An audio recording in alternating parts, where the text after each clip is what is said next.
1 second. Instagram already live. So Yeah, we live. Peace, peace, peace.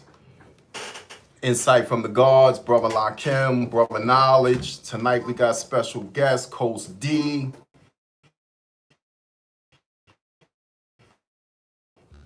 Queen of healing our young sisters, healing our community, and being a blessing to the youth in general and at large, and basically just having that spirit that embraces everybody, man. When I first met the sister, her energy had overwhelmed me, and it's hard to overwhelm me. So the sister definitely powerful, and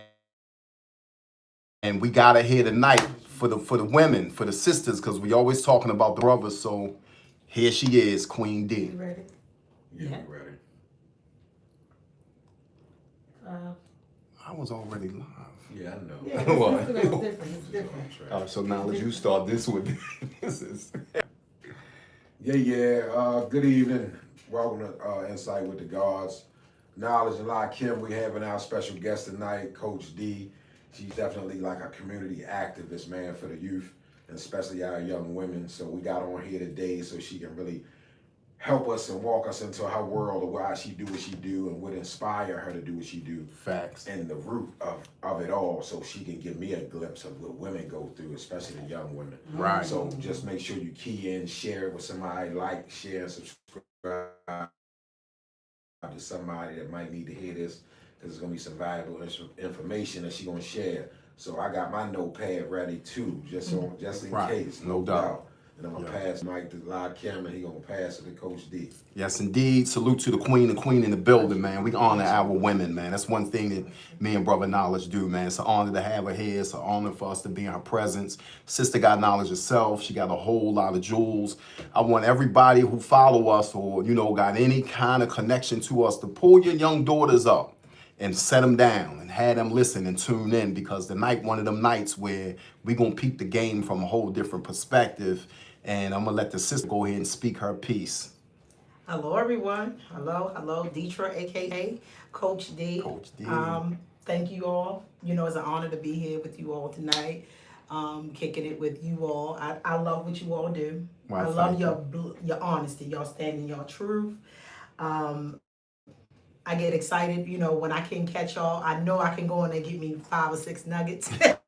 To get some type of insight, right? I'll get some type of insight. So, pretty much, if I could just give you a backdrop of my story. Please. Just give us a brief understanding of who you are, how you started, what you do, what inspired you to do what you do. Just Facts. the birth of it. Like The birth of a it. lot of times when we do things that's fulfilled with passion, it comes from a hidden inspiration that we don't know how to interpret, and we interpret it through our work. Right. When we can find the root to where it began, a lot of time it came from something we experienced that's real similar. So I want you to go back to that if you can. Yeah. As far back as you want. Yes, I'm gonna start with at the age of 8 years. Goes back 8. I've been actually assisting raising children since I was 8 years of age. Wow. My grandmother was deaf and hearing, and I had this innate intuition to stay close to my grandmother. My aunt was suffering from substance use disorder back in the day, having children like pretty much once a year, like for having children back to back. And I stayed underneath of my grandmother. It goes back to the era where we was putting children in dresser drawers. That was the bassinet, right? That was the bassinet. So I've been actively involved out of my almost 46 years of living. I've been actively involved in raising kids for 38 years of my entire life. So being a care provider naturally is what inspired me to help. I have never pretty much not helped, right? And instead of fighting up against helping and being a caregiver, I embraced it. So that's the true core. I was that little black girl that comes from the hood, but one thing that separated me from most people, I was a dreamer. I was a dreamer. I did not really complain a lot about watching children. When I saw the need, it was like it felt like the right thing to do was to step in, because the adults were so busy just trying to make ends meet coming up. And I would just step in. I learned how to cook. I've, had no food in the refrigerator. I don't know about some people. These youth this today will look in the freezer and see a bunch of frozen meat, be like, ain't no food in the house. I come from an era when you open up the refrigerator and it was nothing but some baking soda, baking soda. And if someone, actually was using drug substances, that's my signature. Actually using substance drugs, when crack cocaine came out, now that baking powder was going out the refrigerator. I was still a care provider. My grandfather was sick, my grandmother was taking care of kids, and I remember one of the most impactful times of my life when we had two freezer burnt hamburgers in the freezer. And it was the end of the month, people get their checks at the first of the month, and we had no food.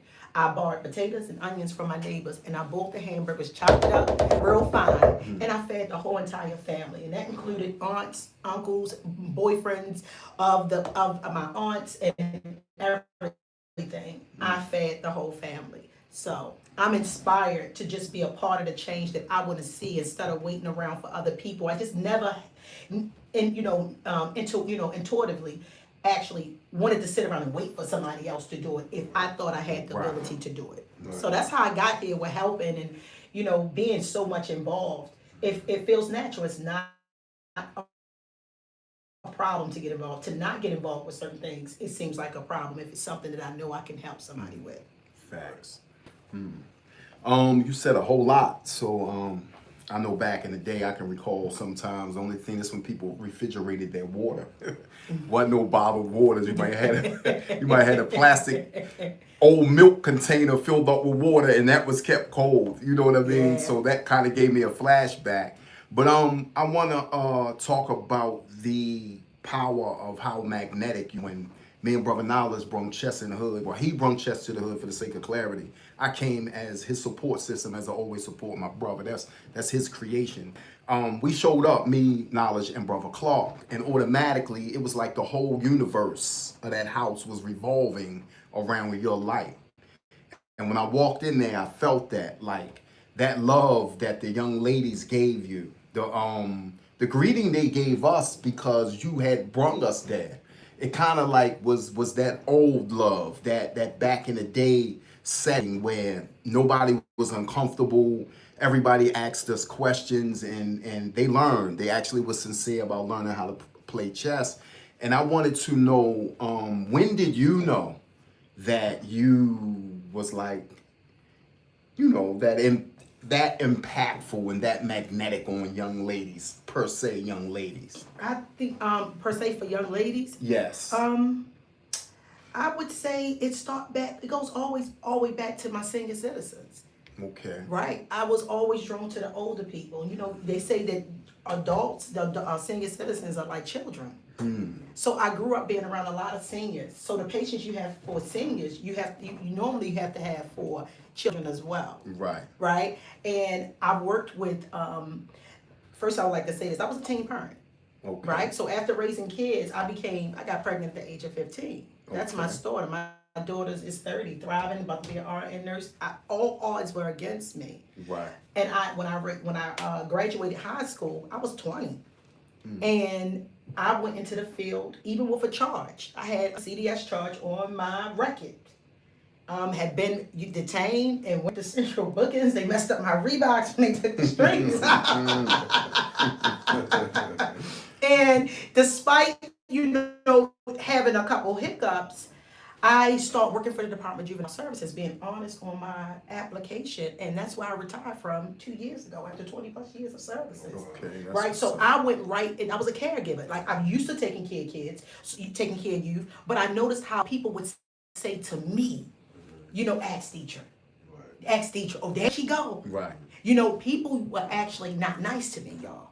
My energy here, this was frowned upon coming up. Right. I was always happy. Look at teacher, always excited. And people was like, there she go.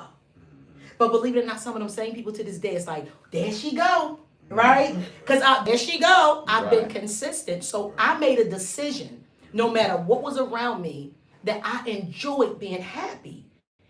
So when I come across people, especially the youth and the female youth, they draw to me They draw to me because I can communicate with them on their level. I don't not getting down on their level, but I speak to them on their level, but I remain the adult. And Right. that's what separates me. Wow. I can be very realistic, but I mean very realistic. I can let them vent, but I've always been I come kind of old school. You ain't talk we can talk about your mother, but we ain't talking about your mother together. Right. I've had the ability to kind of like pivot those conversations and say, well, tell me what can you do better.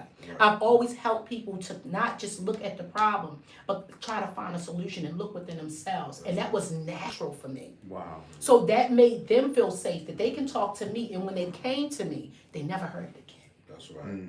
They never heard it again. That's key. That's a big key. And even would like to say something. You said when you came in that building, you had all the youth there. On the first day when youth work started this year, I had a young kid, 19. I had him from 20 all the way down to 14. Right. And when he walked up to me, he said, after speaking to him 5 minutes, he said, you know what? I can actually go to work here because I feel safe with you. And it was because my rugged edge with the same ability to discipline, but show love. Right. So that's what makes me really magnetic to the females. I have a Healing Out Loud with I'm having a podcast, and it's kicking off with a couple females, and on the 17th of October. Okay. Salute. Thank you. And it's Healing Out Loud with Coach D, the youth edition, right? And these youth are really excited because I give them a voice. I listen to them. That's right. And I think that's a part of me being very effective and it being a safe space. They're not going to hear it again. That's important. Yeah, it is. I learned that from my children, though. I learned that from my children. Because when I would get on the phone and tell like what was going on in the house, oh girl, I just got finished. My daughter would be like, every time you get off, if something happened, mind you go talk to Aunt Rhonda, you get on the phone. I'm like, ooh. Right. I wasn't doing it to outsiders. Right. But then inside of my home, I thought it was different. So what did I do? Deal with the pain of change. So I wouldn't have to deal with the pain of regret. That's right. No Yeah. doubt. Powerful. Yeah, that's real, Coach D. No doubt. You said a mouthful right there. Because that magnetic light is what attracts them. It's like they got to see something in you. You can't like force it on them. You can't go to them trying to tell them what to do. They got to see that you have something to offer that they're missing. You know, it can be something, a character trait that they just see in you that make them want to, but you got to make sure you get their attention. You give them something worthy. You can't waste that time because you might don't get the opportunity again. And that's the way I treat them whenever they're in my circumference. It's like, even if I don't know them and I see something I can kind of modify a little bit in any kind of way without them really feeling challenged. Yeah. You know, I try to give it to them some kind of way because I feel like that's our duty. It's like we get this information and this knowledge and these experiences. It's on us to shape it, to figure out how to teach it. You know, and each person is different, so therefore we need a different solution for each individual. Yes. Right. There's no one circular or one, objective decision that's for fit all. There's no one fit all. So it's like each situation requires certain kind of attention. Yes. And that's why we gotta make sure we stay connected and lend and borrow information and knowledge and what works and what don't, so that we can know. And that's why it's like we got you here, because it's like, damn, Coach D, she deal with a lot of the young women. And the young women very seldom get heard from. Right. The young guys don't either, but we got a lot of attention on the guys right now. Right. And it's very less attention. It's nowhere near in comparison to the attention that these young women need. And they need it just as much, if not more. They're the progenitors of civilization. They're the ones that birthed humanity, especially the black woman. Yes. Right. So they supposed to get all the accommodation and attention so that they can help carry on tradition and carry on legacy. Facts. So it's like we gotta boost them up and encourage and push and give them all ingredients, because just like they say, the man brings the material and she take it and make it into something. Right. That's the job of the queen. So it's like we gotta bring the material. Right. They ain't getting enough material. They forced to take anything they can get to try to make it do what it do. And we seeing the effects of it, with our broken children coming from those kind of situations. And this is why we gotta heal these kids and heal them in all kinds of ways we can. And that's just what it's about. We gotta do it collectively. Each one reach one, teach one. But Coach D, I wanted to ask you, so just let the viewers know, because we know, but let the viewers know, like, what you do now, like what organizations you do, what you run, And how long you been doing it? Okay. So I actually been a full-time entrepreneur for 2 years now. My organization is called Each One Save One. I have a pending nonprofit called Bridge the Gap Committee of Maryland. I have a program that's actually based off of 4 principles, and it's violence prevention, harm reduction, which is pretty much wrapped around sexual health, relationship retention. That's how I'm here today. Relationships rule the world, but this the retention portion. But in workforce development, I am a trainer and facilitator. Those four, and the number one of all is love, right? And I have this very unique way of making each and every kid feel special in their own way. That's right.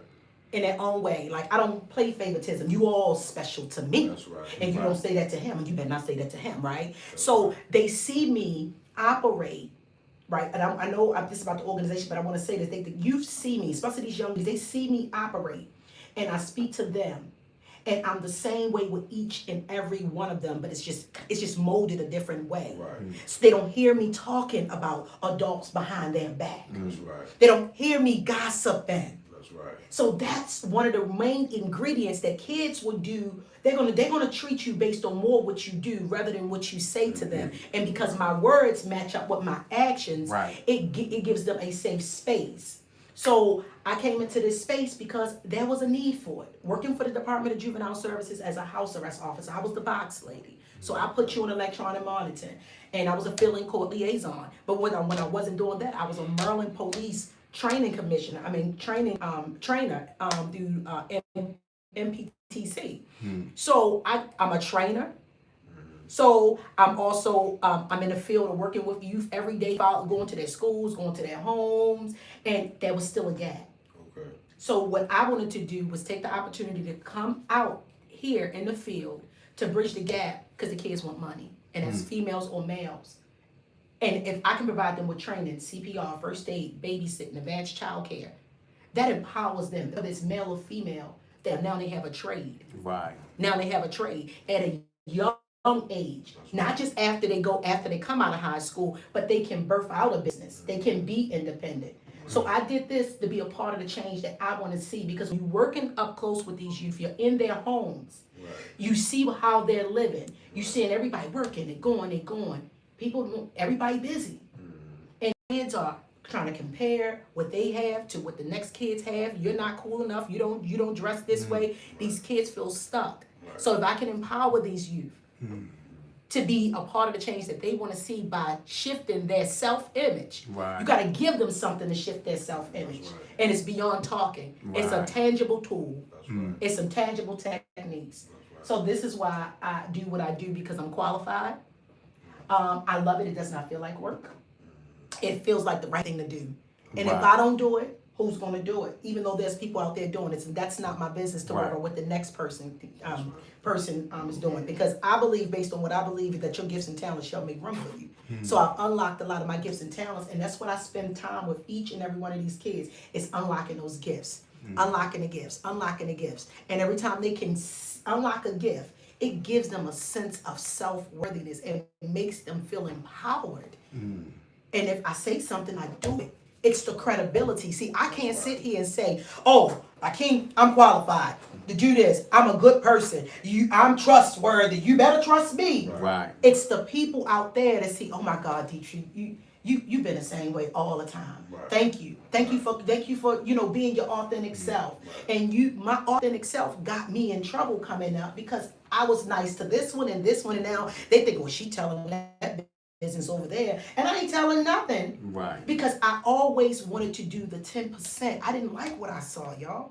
90% of the people, they running, they going, doing this. I say, no, I don't want that. Right. So my awareness at a young age, I had a higher level of awareness at a young age.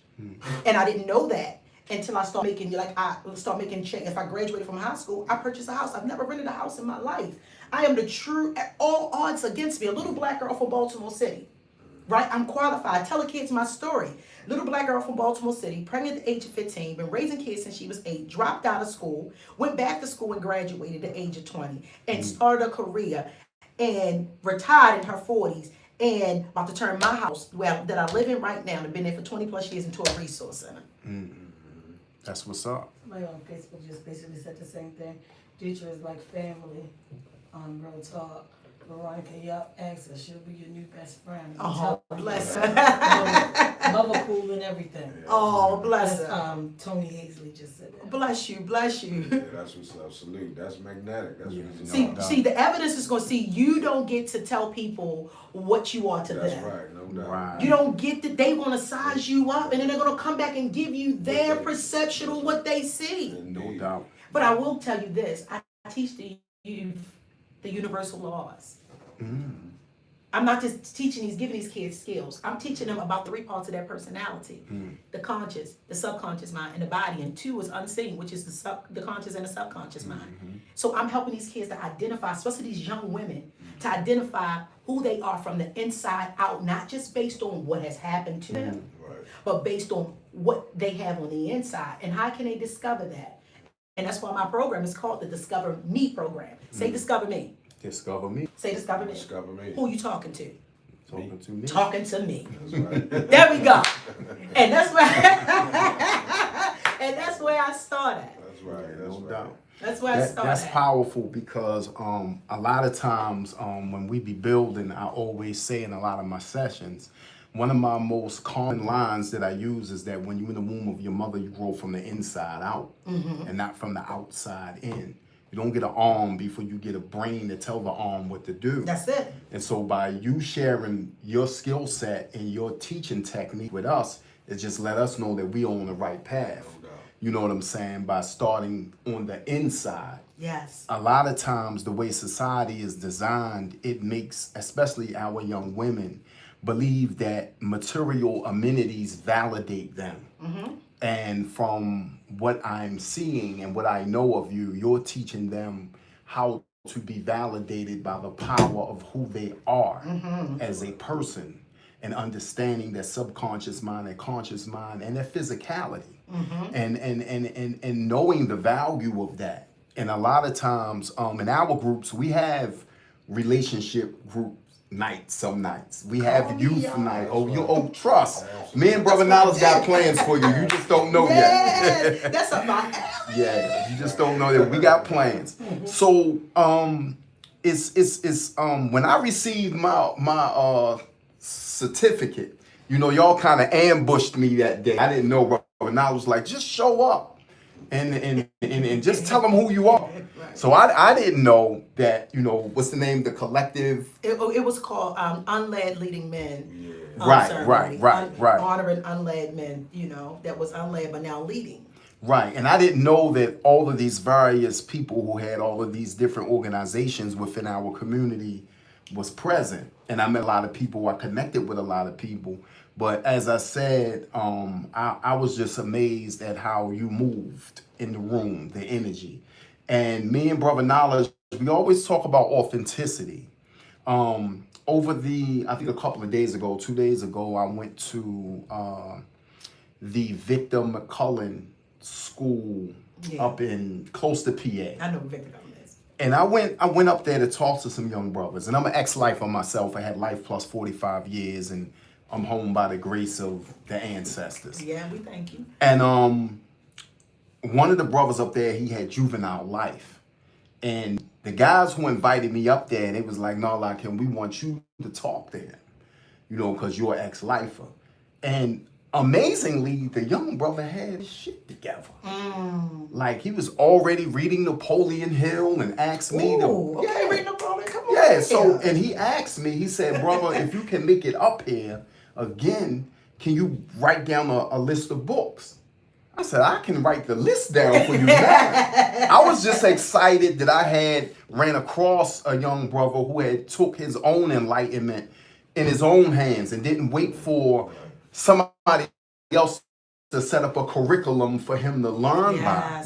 And he found the secret. Yes, He found the secret. Yes. And so I gave him a few more Napoleon Hill books. Yeah. And a few, you know, other little things. And I told him if I can come back, whatever ones I have, you know, laying around the house, I'll bring him a few if the staff will let me give them to him. But just going up there and having that whole experience and talking to my youth, I overstood the predicament that a lot of our young men are in is because of the damage that has been done to our women because they have mothers. And me and Brother Knowledge, we're not those brothers that talk about man being first and all of that on the planet, and we don't suffer from religious intoxication. No disrespect to anybody's religion. Right. But it's a difference. we're out of the circle of religiosity that don't really govern our thinking. So we overstand the power of the female principle in the universe and the active ability that the mothers has to groom the saviors. Like, a lot of people make a big deal about Jesus. I want to talk about his mother. I'm that guy. Like, Jesus had a mother. Talk about Mary. Yeah, let's talk about Mary. You know what I'm saying? Since they already couldn't figure out who his pops was. That's a debate. You know what I'm saying? Is it Joseph or is it the Spirit of God? You know, so similar to the hood, who is his father? We ain't even figured that out yet. But we know damn well who his mother is. And since we can identify the mother, I think the mother, the teaching and the blessings and the nurturing of that soul comes from that divine motherhood. So it's an honor again to have you here, and I want you to give us some more on that motherhood. Ooh, motherhood is great. It is so important. You got a question? Yes, over on YouTube, I want to know, how do you balance it all? How do I balance it all? The number one thing is planning in advance, right? If you pull up my phone, I got a calendar, right? Before I used to wing it, you know, taking the kids here, then sliding here. And over time, because we're habitual creatures, right? We're creatures of habit. So I've learned over the years, because I have been raising kids since I was 8 years of age, and I've learned to multitask and be able to multitask. But I learned over time that sometimes I can't be as effective. So now, how do I balance what I do now? I plan in advance. I don't say yes to every event. I don't go and jump to everything, being helpful, because naturally I'm like, what you say? You want me to come over here? Here I come. Here I come. I kind of pick and choose what I actually get involved in right now in this season, because that's a part of my development and it's a part of my effectiveness to really handle these kids and be effective. Because I'm also run a free drop-in day program, the Discover Me program, in the fall and the winter. You know, I open up my doors. I'm not a nonprofit. My goal is to keep the building open and get these kids off the street. While everything else is pending. So it's about planning. I plan in advance, and a lot of people don't like to write. Okay, I'm gonna tell you right now, write down what you have going on. We got to get back to pencil and paper. And pencil and paper is one thing that makes me very effective, because I believe if you write your vision and make it clear, you can bring order to your life when you bring order to your mind. Well, one is a comment over on Facebook. Sam Speaks said, y'all two are some good brothers. On YouTube, Bub said, and how do you recharge, regroup, and just pull back into yourself? Ooh, I like that question. So one of the trainings that I created at the Department of Juvenile Services was a personal a self-care, and is a personal a self-care and personal wellness program. So I've identified those 8 areas of my life. Self-care is broken up into 8 areas. You got finances, you got work, relationship. So I will regress. I take days where I do absolutely nothing. I travel a lot by myself. Over the last 4 months, I've been on 3 trips by myself. So I go places by myself. I sit in solitude. Even though I got this big personality, I am a loner that's not alone. And if you see me behind the scene, I'm reading. I do not want crazy stuff on TV. So I sit and I listen to the Bible. I sit and listen to inspirationals, Napoleon Hill. I listen to Bob Proctor, Murray Massey. I listen to things that make me feel good and that's going to hold me accountable from the inside out and empower me. So that's what I do. And I sit in a lot of silence. I'm by myself, honestly, like 90% of the time, y'all. That was actually his next question. How do you rely on yourself to recharge? Who do you rely on to recharge you? So basically you. Yeah, I rely on me, and I rely on myself, you know. I don't put the burden on anybody else. I had this saying since I was younger: nobody can make me happy. They can only add to my So I can't put that responsibility on anybody to make me happy. I don't believe nobody can make me happy. They can only add to my peace or try to take away from my peace. Right. So I just recharge. I do a lot of fasting. And all fasting is not with food. Some is from social media, the telephone. Some is from, just even, being involved. Like, I'm going to take a whole day and I'm just not going to do absolutely, positively nothing. I'll go find something like The Last Kingdom, because I watch a whole bunch of time period movies and I watch a lot of Asian movies and closed captions. So I'm up there reading. I'm reading because my grandmother was deaf, so that's one of my superpowers. Because I watch TV on mute, not knowing I'm just reading and reading and reading and reading and reading. So it's a calm spot for me. That's right. YouTube, Bob said you're right. You're an extremely strong woman. Bless you. So over here said it's gonna be your bestie. I ain't even get through the show. Hey, yet. Stan. We're gonna be besties. Cut it out. Don't fight it. Right. Speak of niggas, know it is. Stan is over here preaching to me. Told you this gonna be your bestie. Yeah. Coach D, so I wanted to know, like, what would be your goal or your dream, like, far as a support system when it comes to the girls, the young women? Yes. Like, what do you envision for them? Like, if you could just change it in a week, if I can say you got 7 days and we're gonna put it together for you, what can we give you for these young black girls, our young queens out here that's, from comprehension age to infinity? What? What do you think is needed most for young black women? What resource? What do you think they lacking the most in as young black women? And positive role models. We're in a sexualized era. Very sexualized. Let's even go down to marijuana use, which is fine. People are grown, they can do what they want. But I think it's not a lot of discretion when it comes to parents and adults, smoking weed, drinking, partying. I think, when you so pumped up that Friday, Saturday, and Sunday coming up, because we're habitual creatures, the influence of the parents is a big part of this. So they are so ready for their 18th birthday so they can turn up. Where they getting that from? So if I could do anything, I would duplicate myself. That's what I'm gonna do. Duplicate myself. And what I would do, I would set up, I'm telling you, I would set up an 8-week boot camp, Discover Me boot camp, where these young kids come in. I have some of the most awesome personal development trainers to come in. They will get certified. They'll pay me to pick from. I'm only gonna go from the trainers that I actually can certify in right now: babysitting, advanced child care, CPR, first aid. I would set it up that Wisdom in 8 weeks. They could stay on grounds, be educated, and get certified, and take personal development courses.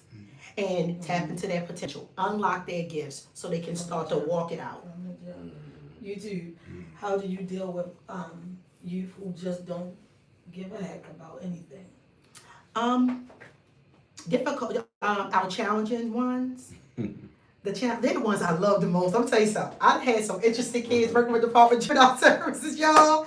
And I'm telling you, it's like the ones that they don't want, give them to me. Same thing we say. Me and Brother Knowledge say the same thing. Give them to me. Give me to me. So I'm getting a little excited about that question right there. They're my favorite because number one, there's trust issues off the bat. So all I do is I sit and I respect their boundaries, right? But I keep showing up as me.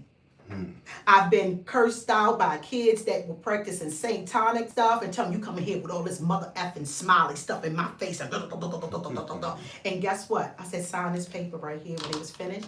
The signature sheet on community detention. And you go sign this sheet. I'll see you tomorrow. Then the next day I got there and I came up in that booger. I said, good evening, how are you? He said, how you doing, Miss Williams? I said, okay, sign that sheet. Day 3, how you doing? I said, we need to have a conversation. And that's when I'll be honest. I'm going to ask you a question. Do you think I deserve that? Do you deserve that? Right. I said, Dad, in the days I've came in here, leading up to what you've done, did I change? See, I get to pivot and reject what they do. I don't personalize it. And see, that's what make these kids, see, I don't get on that level. And it's a difference when you're talking to a youth and you starting to argue with them. Right, It's a difference. See, I get to communicate. I know how to communicate, not argue. I'm not arguing with you. I'm going to shut my mouth, let you talk, but you're going to hear me now. Because you started this, and I want to bring resolve. Now, tell me, what can I do differently? Maybe I'll talk a little less, but you're not going to stop me from showing up because I like being there. And I'm a big kid. Listen, oh yeah, I'm a big kid. You know, I show up. I say, and I'm gonna still be happy when I see you. And I've not had not one case in my 20-something years from working at Cheltenham Youth Facility. Well, baby bookers was never even built while I was in the process. From there, had aggressive kids. I've had kids that all types of. I've went through a lot, but I still remain the adult. You're the kind of like. They're the kind I love, man. The next thing you know, it's like those the kids be like, you know, they could text you. I had to tell the kids, you ain't running nothing. You're not the boss, Miss Wills. They can't say nothing to you. I said, didn't I have it before you got here? They would love to protect you. So those kids now protect you because guess what? They learned that they can trust you. And keep in mind, for as sure as they know who got on the same jeans or the same work pants every day, y'all know how it go. You know who wear the same clothes when y'all was in concert. You know, y'all them kids size you up. They know who's coming on shifts. They know. When they had a riot at Baby Bookers when they first opened up, they like the kids trying to give me signals like so you gonna do overtime tomorrow? They sizing me up because they don't want you to riot while I'm there. While you working. While I'm working. But guess what happened? They called me in, right? I still came up in that booger. And we had to do what we had to do, and and it is what it is. And the kids respect me because I respect them. Maybe remember that for a long time. Yes, they do.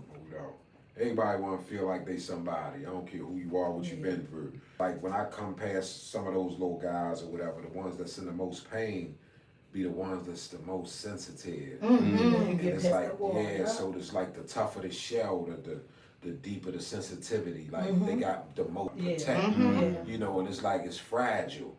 So the least little thing might crack it. Yeah. Right. So if you can't reach them and padding it before it's cracked, because the least little thing will crack it. You know what I'm saying? So you gotta tiptoe to it, but they don't understand it. And I do feel like I always say this, that we, the ones that was missing and went to prison, unfortunately, we did a disservice. By our absence, that's what it leads to. This is the chain reaction. This is the effects of it. Yep. And it's like everything, the way the universe is designed is orchestrated to work itself out. Like things have to happen. Some things gotta die in order for things to grow. It's like this. Like we got fall. You got the seasons. This is the death cycle. This is when we get the least amount of sunlight. So these cycles, we gotta understand these frequencies and these cycles because they affect us as a whole as well. Yes, they do. So when you understand and tap into that part of yourself and know, like, damn, well, these are the elders that we used to watch movies about. See, we used to see grandma and them, so we looking for the old person. And we think that we only supposed to listen to the old person. And if they ain't old enough, then their word not valid. So we got too caught up in the exterior of the picture. We got caught up in the picture, and we missed the message and the lesson that was let down, like from our ancestors. It's like they passed jewels down through us. And the rest of the jewels we got came from the conditions we were in. Yeah. So with the conditions shaped us into, now we gotta take that and show the other people that's coming behind us. That's right. What that look like, so that they can choose another course. So it's like we gotta take the knowledge and pass it back some kind of way. Right. And when we don't, it affect us. Right. You know what I mean? It does. It's like even when I think about European people. And this racism and stuff that's going on when they're dealing with these black women coming up missing and these hangings going on down south, right? Of course, not enough attention on it, but you would think that things like that will make us come together because we see the way the world think about us. So let's not beg at the table for them to treat us better. Let's just show the world that we love each other and we are better. Yes. It's like we keep expecting validation and credit for what our ancestors done. And what we do. And we can't do that. We can't go off of this black stuff no more. Look, No, we just black. that's that. And that's that. That got us by one time. But nobody cares no more. So now we gotta reach back and get the babies and the youth and give them as much as we can. Yeah. Because we don't know what tomorrow gonna bring. Right. And we might don't have the opportunity to give them the jewel. Right. So we gotta store them up as much as we can. Much as Like God. every time we see a problem, we all gotta become problem solvers. Yes. You know, I was in Walmart one time, and I'm in the county, right? And I'm going through the line, it's kind of crowded. It was still like COVID time, like dying out, people still wearing masks. So you really can't see who's who. Right. So I'm in the line all the way through the aisle. Like when people coming by, they gotta cut through the line to get through the aisle. past. So I'm waiting. So two guys come by and a girl, they walk by, so they looking at me. And just a regular old, like, I'm in the county. This make a difference. This is how the internet gangsters get their credit. They think I'm in the county, I can get one up on him. I'm not from the county, home. Right. You know what I'm saying? But they don't know that. But anyway, Yeah. so they looking and looking. So I took into consideration that he don't know. He might think he know me because I got on a mask. He can't really see me. Right. I just gave him the benefit of the doubt. I looks away. I see I don't know him. Right. I looks away. I looks back. He's still looking at me. I look back. Nobody's behind me.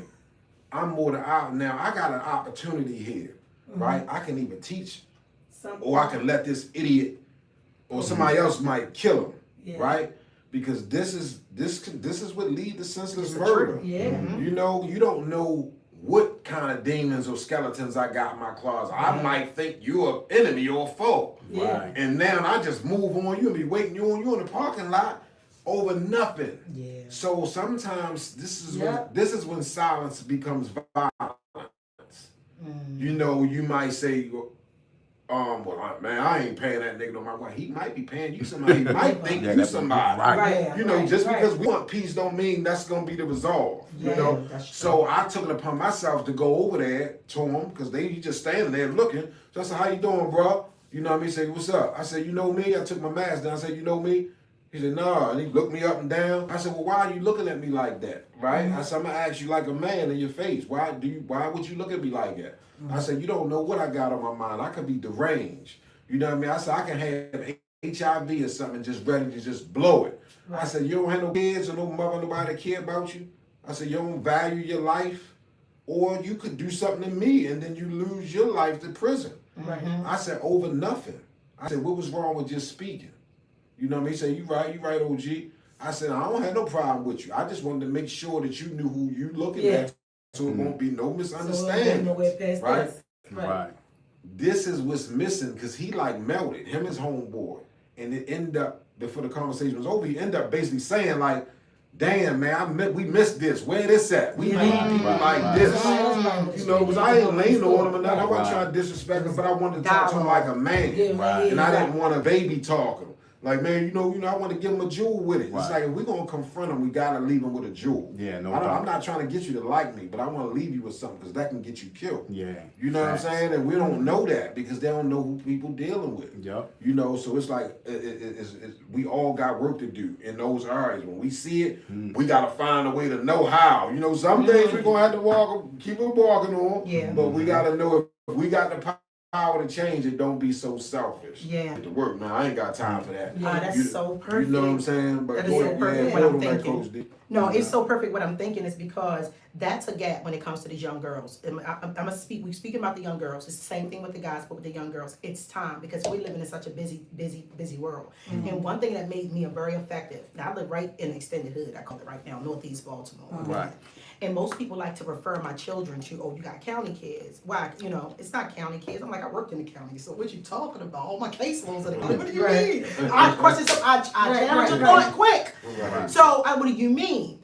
The difference between what I did, this little black girl, little young teen parent, and I have 3 children, little black girl, little teen parent, is that for as busy as I was, I kept my children just as busy. So there's a gap in supervision when it comes to our single black mothers in the household because they're at work, the youth are going wherever they want to go. And that's what made me feel that gap. Because one of my mentees, who's my goddaughter, she's a returning citizen's child.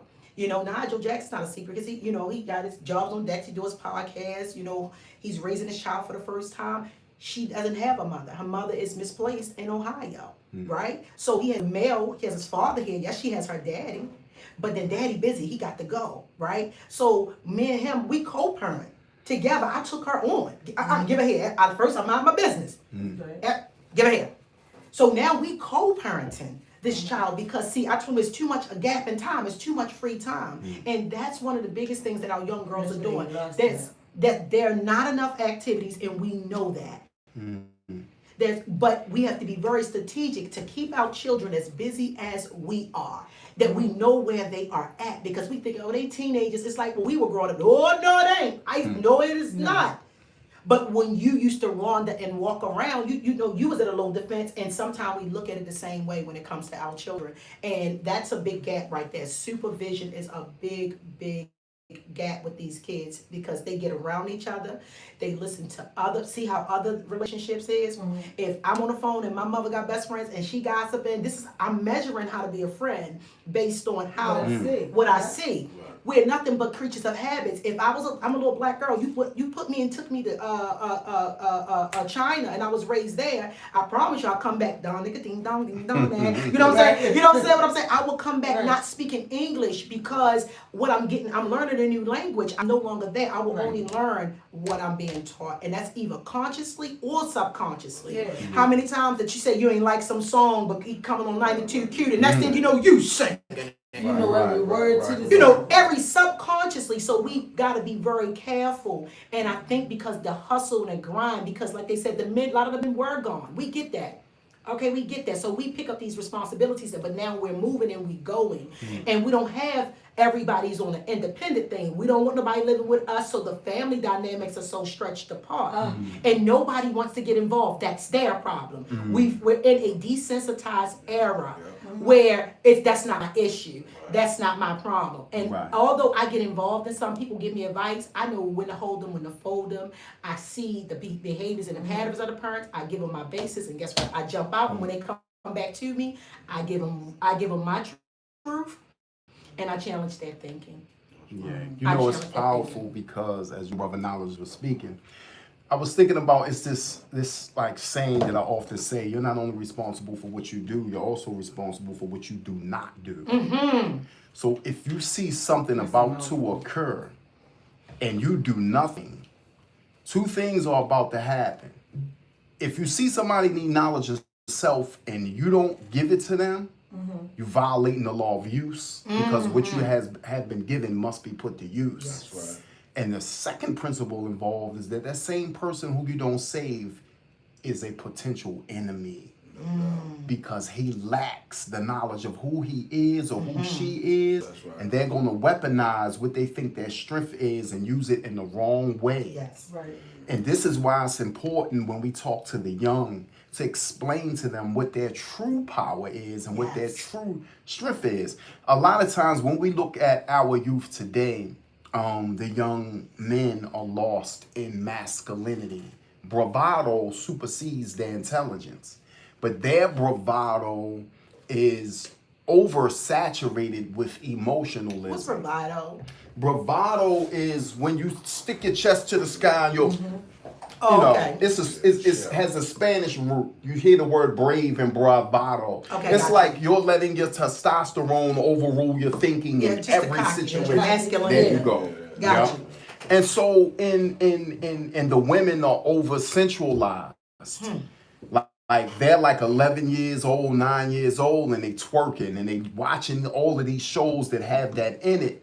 And like Coach D was just saying, like they're learning bad habits at a young age. And since the subconscious mind is a magnet, it's pulling that in. It multiplies. And it's storing it. Yes, it is. And since Very the nice. eye, like this camera that's recording us, is the vision, but your memory is the film.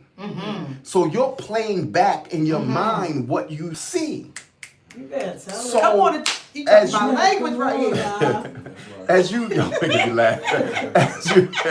as you play back, or as they play back what they see, they begin to repeat That's it. this recorded habit in their mind. And a lot of times, in order to get out of a bad habit, it's like you get stuck there. Like the scratch record, like the needle would dig a groove in the record, where it's like a ditch. from being scratched. And it keeps repeating the same words or the same behavior pattern over and over again until somebody come along and lift the needle out the groove that it then dug. And so with people, their habit has dug them down into a situation and they keep repeating behavior after behavior and can't until somebody raise their vibration and get them out of the ditch that they was in. But when you refuse to do that, when you walk past them and ignore them, that ain't my problem. Then when your grandmother get robbed, then when your daughter get violated, it's by the same young guy who you could have gave a jewel to. That's right. So everybody who you ignore becomes a potential enemy or potential danger to other people when you don't align them with the knowledge of who they are and arm them with a skill set and with gifts and let them know that your strength don't have to come from stepping on people. I think the society and as Brother Knowledge was talking about, the way Europeans have ran everything, we have mimicked how they run their civilization. And and we measure success in the street by how many people we can step on to get to the top, where we don't think collectively. We don't think, damn, if I get this brother this information and he pass it on. Impression of increase versus decrease. Then now we got a whole army of conscious brothers. Right. We want to be, as Brother Knowledge always so eloquently put out, we want to be the only one with it. No, see, Brother Malcolm taught me himself.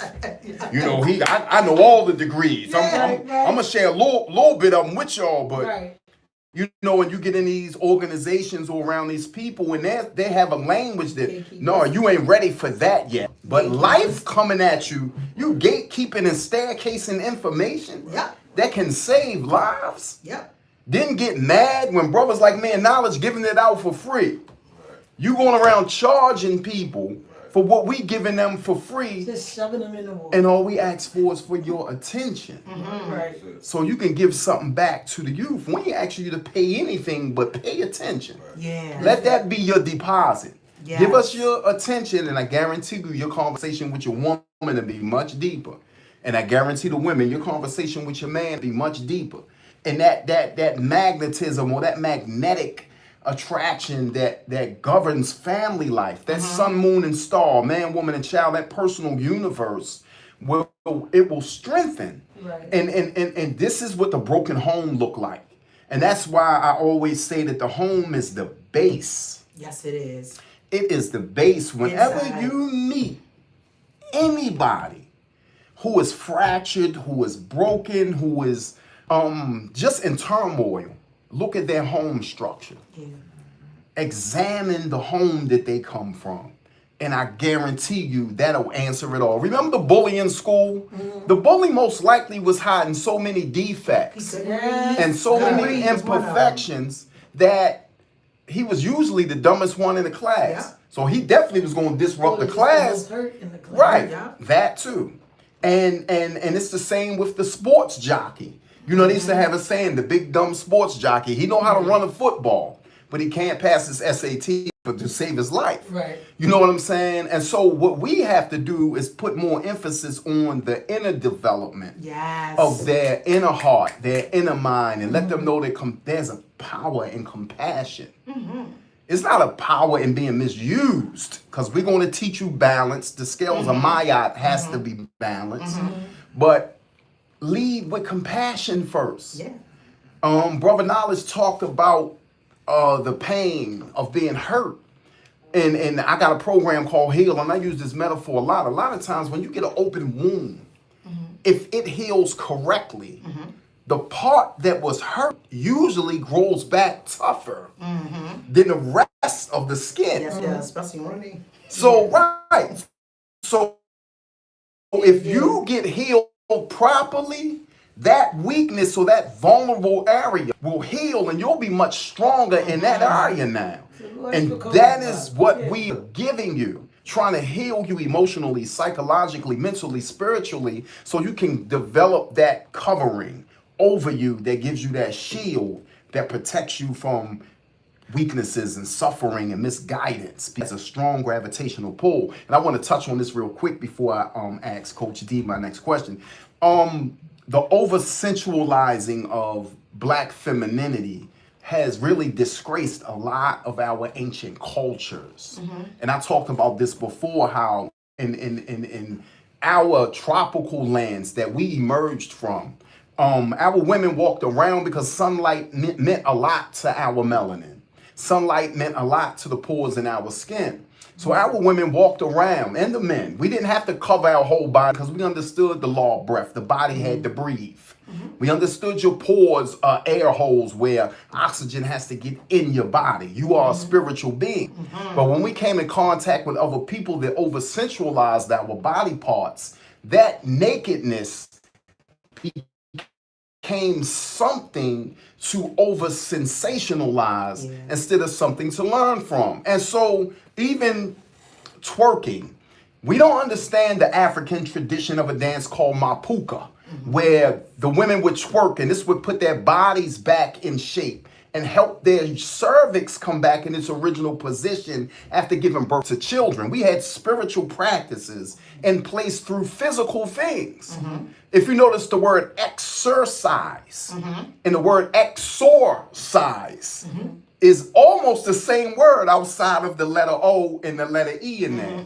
Exorcism is when you get a demon extracted out of you. Exorcism is when you work out and you throw off sweat. Yes. You throw off negative things that you've been carrying. When somebody tell you, man, go beat the bag in the gym. You frustrated, go work out. Go do some push-ups, go jump rope. Because you're throwing off that excessive energy, that demon that was on your back. You're getting it out of your system. And that's what we're doing. We're giving you that exorcise. So you can throw off those things and come to life and come back to light of intelligence of who you truly are. And so back to Coach D. Okay. I want to know, like, relationship wise, because this is very important for a lot of black women. Okay. Women in general, right? You were a teen mom. Like, how the struggle of still being successful and not letting that be a cripple and in your habitual move, baby, when you're young. It'll stop you from doing this. They force you to get the abortion psychologically or even physically. How did you ignore all of the quote unquote negatives equated to having a child young and still move out with confidence and becoming who and what you are in this present time? Well, I think I was exercising some laws and didn't understand that I was exercising some laws. I would reject a lot of the things that people said.